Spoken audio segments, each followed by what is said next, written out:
ಏನ್ ಮಚ್ಚ ಫೋನೇ ಇಲ್ಲ. ನಿನ್ ಫೋನ್ ತೆಗ ನೈ ಮರಿಕೆ ನಂಗೆ ಫ್ರಸ್ಟ್ರೇಷನ್ ಐತೈತ್ ನಂಗೆ. ಯಾಕೆ ಮಚ್ಚ ಏನಾಯ್ತು? ನಮ್ ಫ್ರೆಂಡ್ ಒಬ್ಬ ಗೋಳಿ ಮಗ ಬೆಳಗ್ಗೆ ಫೋನ್ ಮಾಡ್ಬಿಟ್ಟು ಮಚ್ಚ ಬೇಗ ಬಾ ಬಾಡಿಲಿ ಒಂಥರ ಆಗ್ತಿದೆ ಹಾಸ್ಪಿಟ್ಲ್ ಹೋಗ್ಬೇಕು ಅಂದ. ಸರಿ ಅಂತ ನಾನು ಹೋಗ್ಬಿಟ್ಟು ಹಾಸ್ಪಿಟ್ಲ್ ಕರ್ಕೊಂಡು ಹೋದೆ. ಅಲ್ಲಿ ನೋಡ್ರೆ ಆ ಗೋಳಿ ಮಗ ಡಾಕ್ಟರ್ ಹತ್ರ ಹೋಗ್ಬಿಟ್ಟು ಸರ್ ನಂಗೆ ದಿನಕ್ಕೆ 3 ಸತಿ ಮಾತ್ರ ಹೊಟ್ಟೆ ಇಸ್ತದೆ ಅಂತವ್ನೆ. ಯಾವ ಇವೆಲ್ಲ? ಆಮೇಲೆ ಅದೀಗ ಡಾಕ್ಟ್ರು ಅದೆಲ್ಲರಿಗೂ ಆಗುತ್ತಪ್ಪ ಅದ್ ಬಿಟ್ಟು ಬೇರೆ ಏನಾದ್ರು ಪ್ರಾಬ್ಲಮ್ ಇದ್ರೆ ಹೇಳು ಅಂದ. ಅದಕ್ಕೆ ಈ ಗೋಳಿ ಮಗ ಸರ್ ನಂಗೆ ಬರೀ ನೈಟ್ ಮಾತ್ರ ನಿದ್ದೆ ಬರುತ್ತೆ ಅಂತವ್ನೆ. ಆ ಡಾಕ್ಟ್ರು ನನ್ ಮಗ ನೋಡ್ತಾವನೆ ಎಂತ ಗೋಳಿ ಮಂಗ್ ಕರ್ಕೊಂಡ್ ಬಂದಿದ್ಯಾ ಅಂತ. ಅಯ್ಯೋ ಮತ್ತೆ ಕರ್ಕೊಂಬಂದ್ಬಿಟ್ಟೆ ಶಿಶಿನ ಹೆಂಗ ಆಚೆಗೆ. ಆಚೆ ಬಂದ್ಬಿಟ್ಟು ಶಿಶಿ ಹಾಸ್ಪಿಟ್ಲ್ ಎಲ್ಲ ಫುಲ್ ನೋಡ್ಬಿಟ್ಟು ಮಚ್ಚ ಈ ಹಾಸ್ಪಿಟ್ಲ್ ನಂಗೆ ತುಂಬಾ ಸ್ಪೆಷಲ್ ಅಂದ. ಏನ ಸ್ಪೆಷಲ್ ಅಂದ್ರೆ ಮಜ ನಾನು ಈ ಹಾಸ್ಪಿಟಲ್ ಹುಟ್ಟಿದ್ದು ಅಂದ. ಅದ್ರಲ್ಲಿ ಏನ್ ಸ್ಪೆಷಲ್ ಐತಂತೆ? ನಾನು same question ಕೇಳ್ದೆಪ್ಪ.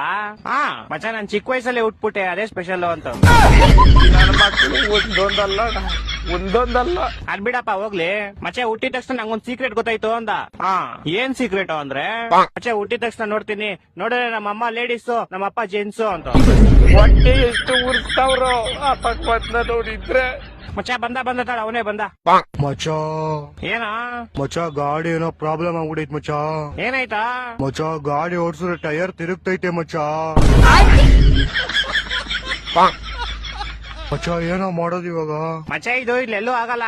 Aeroplane tyre repair ಮಾಡ್ತಾ ಗೊತ್ತಾ? ಅಲ್ಲೇ ಹೋಗ್ಬೇಕು. ಅಲ್ಲಿಗೆ ಫೆಬ್ರವರಿ 30ನೇ ತಾರೀಕು ಹೋಗೋಣ ಸರಿನಾ?